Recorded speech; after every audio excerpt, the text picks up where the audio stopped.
Hi friends, இன்றைக்கி நம்ம பார்க்க போகிறது புதினா கொத்தமல்லி துவையல். இது பார்த்திங்கன்னா ரொம்ப ஈஸி. கடாயில் கொஞ்சம் எண்ணெய் விட்டுட்டு உளுத்தம் பருப்பை வறுத்துக்கோங்க.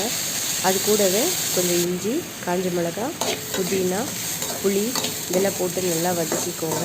நல்லா ஆறின பிறகு அதை மிக்சியில் ரன் பண்ணிக்கோங்க. தேவையான அளவு உப்பு சேர்த்துட்டு கொத்தமல்லி மட்டும் ஸ்டவ் ஆஃப் பண்ண பிறகு சேர்த்துக்கோங்க. ஏன்னா கொத்தமல்லி எல்லாம் வதங்கக்கூடாது. ஸோ இதெல்லாம் வதக்கின பிறகு உளுத்தம் பருப்பு, காஞ்ச மிளகாய், புதினா இதெல்லாம் வதக்கின பிறகு கடைசியாக ஸ்டவ் ஆஃப் பண்ணிவிட்டு இந்த கொத்தமல்லியை சேர்த்து சும்மா ஒரு வதக்கிட்டு நீங்கள் உப்பை சேர்த்து மிக்சியில் ரன் பண்ணிக்கோங்க.